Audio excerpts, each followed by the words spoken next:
Hello, everyone, and welcome to the Sensor Plane Photography Podcast, where light and technology come together. I'm your host, Jason Odell, and thanks again for joining me today. My topic for today is video with a DSLR. Now, this is something that I don't do a whole heck of a lot of. I'm just not a video guy. But video has become an integral feature of DSLR offerings since Canon first put it into their 5D. And it's been a very popular feature for DSLRs. And on the video side, there's just a ton of equipment that you can get to work with video. But as a photographer and someone who's trying to be outside and just do regular still photography, the video component of DSLRs has not really been of interest to me, but there's some interesting creative things you can do with video, and I want to talk a little bit about those today. And the first thing to keep in mind when you're working with a DSLR that has video is that it is a little bit awkward to use without some additional accessories. And by that I mean, to enable video on this is a Nikon D810. In order to enable the video, I need to go to the live view selector switch, press this, helps if I turn the camera on, press the live view button, put it in video mode, and I can use the LCD for video. Okay, well that's great, but the real challenge with this is that part of the convenience, for me at least, of using a DSLR is to be able to secure the camera up to my eye, focus, and use all those controls. When you're capturing video with your DSLR, you can't use the viewfinder anymore. That's been disabled because the mirror is going to be locked up. So you have to use the LCD screen, and that's where you're going to be able to focus and control all your settings. Now, that's not terrible, but there are some limitations. First of all, autofocusing, just the noise of the autofocus motor can get into your video that be picked up by the microphone. So you're talking about, if you're going to do serious stuff, you're going to want to use an external microphone, whether it's shoe mounted or something else. You can connect a microphone to these little side ports here and plug in a microphone port. That's nice. Another thing is again, you tend to need to manually focus, and that can be a real challenge, at least for professional stuff. So if you're into doing professional cinema type video, there are a tremendous number of accessories out there, and you can spend a small fortune, $5,000-$10,000, just adding gear onto your DSLR to make it more of a video worthy rig. In fact, Canon has now come out with a modular DSLR, if you will, sensor-based video system that they're selling. The whole reason why video is cool with a DSLR is because, unlike camcorders, which use a very small chip sensor, with a DSLR, you not only get to use really nice lenses, but you can get tremendously shallow depth of field. We're using a full frame sensor, or even an APS-C sensor is pretty big compared to the small sensors that would come in your little, handheld video camera or video from, say, an iPhone. So you can get a richness and a depth to those videos and movies that you just couldn't get in the past. So that's cool. And then, of course, you can do all the professional attachments and gizmos to it. That's fun too. But as someone who does still photography, I'm really not out there in the field looking to capture a lot of videos, but it is a feature that I sometimes try to take advantage of. And where it can be useful is if you need to add in short video clips for your travel photography or assignments that you may be on. Because, an interesting thing happened along the way as photography became digital, and that is that we don't present printed files as often as we used to. I mean, it used to be that if you were going to present something, you would have a slideshow and projector, or you would have prints and you would display them in a gallery. Now we're using computers, whether it's posted online or just a computer hooked up to a projector to project images for your audience. And that means you can incorporate moving images into your presentations. So what are some of the ways that you can take advantage of using a DSLR to create some creative, maybe non-traditional video types of clips. Well, I want to hit on a couple of them today, and some of these you can do with any camera with just some accessories. Some of these you can get a little bit fancier if your camera offers some built-in features. Those two functions are interval shooting and time-lapse video. Now, sometimes we can use these interchangeably. We talk about a time-lapse, and that's something that has been done for a really long time. And this is where you capture one frame every few seconds or longer. And you capture a tremendous number of frames at equal, regular intervals. And then you combine those frames together into a movie file. And what's really cool about a time lapse is that it speeds up the passing of time. So if you capture one frame every 10 seconds and you capture this, for 10, 15, 20 minutes, you'll end up with a short video clip very sped up. Now with time lapse, it's a little bit tricky. You've got to think of a few things to keep in mind, and one is the number of frames. When you produce a video, you're going to be capturing those frames and playing them back somewhere between 24 and 30 frames per second.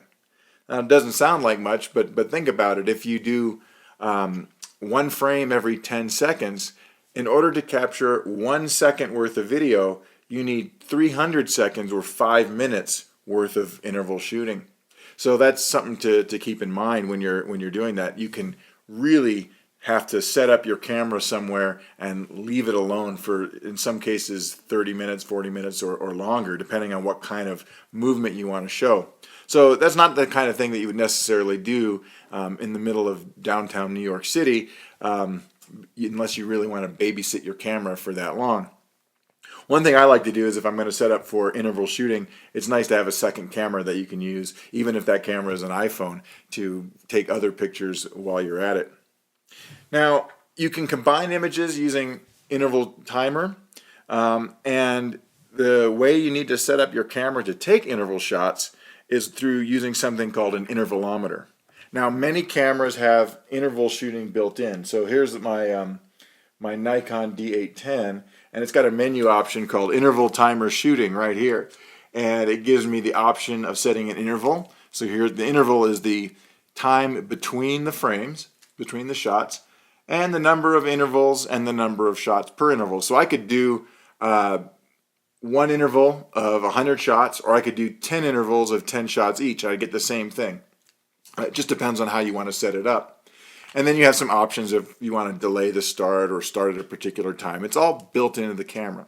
Now, if your camera doesn't have interval timer shooting, then what you need to do is get an intervalometer remote. And this is an older Nikon remote. It's the MC36.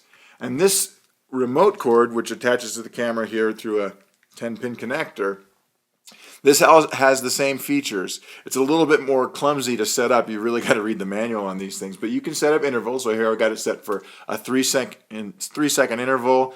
And then you can set 10 or 100 shots or however many you want. You press the timer start-stop button, and it goes away. And when it's connected to your camera, it will trigger the camera at the specified interval. So that's kind of nice. And you can use these just as a regular remote. I don't usually take this one with me simply because it's just too big, and I don't like a big heavy remote hanging off of my camera. So if I'm just trying to use a remote, I'll use a small standard locking remote cord. But this one's kind of nice for doing interval timer, and it lights up and it's got some nice features in it. And these can be had for relatively little money on the used market, actually.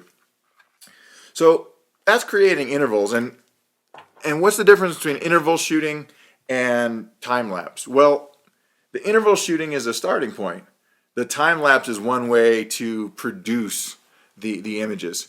Other things you might have seen are things like star trails, which traditionally would be 20, 30, 40-minute long exposures. You can use interval timer shooting to capture star trails as well. If you want to get that classic circle, you point your camera at the North Star and you take shots. The trouble with doing 20 or 30-minute exposures is that not only do they really run your battery down, But those kinds of exposures are extremely prone to dark noise, to sensor noise, amp noise in your sensor, little hot spots and things like that. If you do a 15 or a 20 or a 30-second exposure, which you can set your camera up to do, you're going to have pretty good noise control on most of today's cameras at moderate ISOs, so even 800 or 1600. And the nice thing about this is that you can set this up, you can do intervals. So instead of shooting one 20-minute frame, you can shoot 30-second exposures and shoot enough of them to cover a 20-minute interval. And then what you do is you take those exposures and then you stack them into Photoshop, and there's blending routines so you can see the stars appear as a trail. So that's fun, and there's actions available out there for sale. That one of them that I have is called Star Circle Academy, is a popular one. And then you can combine those images. And then you're not making a video, you're making a single composite shot, and that can be fun. I've done that with clouds, I've done that with stars, and that's a fun technique. Again, it shows the passing of time. If you're really interested in making videos, some of the cameras, including this Nikon D810, they offer a built-in time-lapse photography mode. So underneath this menu that says interval timer shooting, we can go to time-lapse. And the menu looks an awful lot like the interval menu. It has what is your interval that you want, and you can set it up to 5 seconds, 2 seconds, whatever. How long do you want to shoot for? So I can say I want to shoot for 15 minutes. So instead of the number of frames, it's going to figure that out for you. And then the other thing that it will do for you is it will do things like smooth the exposure, which can be very useful for locking down exposure differences in a video. Otherwise you'll get flickering. Now, what's the difference between doing time lapse and capturing frames and capturing a video with a camera that has a built-in time lapse function? Well, two major differences. The first one is that with the video, your camera is going to be doing the post-processing for you. You don't have to worry about taking individual frames captured at 36 megapixels and converting them into a video file using Photoshop or some other software. So that's taken out of your hands. The camera does it for you. And the end result is a video file, a movie file, either an AVI or a QuickTime movie. The other thing about shooting a time-lapse video in your camera, or any video in your camera, is that you're going to get the 16:9 wide aspect ratio, the high definition aspect ratio. You're not going to get the standard 3:2. So if you wanted to have a video that used the full frame of your viewfinder, you would want to capture using the intervalometer. Whereas if you capture the video file using the time-lapse, you'll get that letterbox kind of look, that wide screen. Now, are there other creative things you can do when you produce videos with your DSLR? Well, of course there are, and one of the things that I've started to experiment with is a technique called cinemagraph. And a cinemagraph is this cool hybrid between a still image and a video. You construct it from a video file, but using masking techniques, most of the image is presented as a still. And you save these either as animated GIF files or as movie files. And you can play them back on social media or in your slideshows. And depending on what kind of computer that you have, there's different software available. The one for, there's a thing called Cinemagraph Pro for Mac OS, which is available on the Mac Store. It's from a company called Flixel. That's a fancy program that lets you do the masking. All you need to do is give it a video file, and then you can mask out the parts that you want to remain still. And on Windows side, I believe there's a program called Cliplets, which is a similar thing as a cinemagraph. If you're going to do that, though, there's one thing that's really important. You can't shoot your video handheld. So you need to have your camera securely mounted on a tripod, and you can then capture video clips. And it can be regular video clips, it can be time-lapse video clips. You can create time-lapse video clips through stills and then send it to the software. It doesn't matter. But the end result is quite pleasing, and it can be really cool to add a new twist to your travel albums. So that's the show for today. I hope you enjoyed it. Don't forget that coming up, there's some more workshops coming up in the field. April 1st is the deadline to register for my annual trip to the Badlands with Deborah Sandage. We'll be out there in early June. Best time of the year to go, green grass. And we've also got a trip coming up later this summer to Chicago, Illinois, where we'll be teaching you how to do techniques like creating cinemagraphs, using videos, doing time-lapse, exposure blending, that kind of thing. So if that's something that might interest you, take a look at luminescentphoto.com on my website. Go to the workshops page, check out all of the workshops and photo safaris, and I hope to see you out there. Take it easy.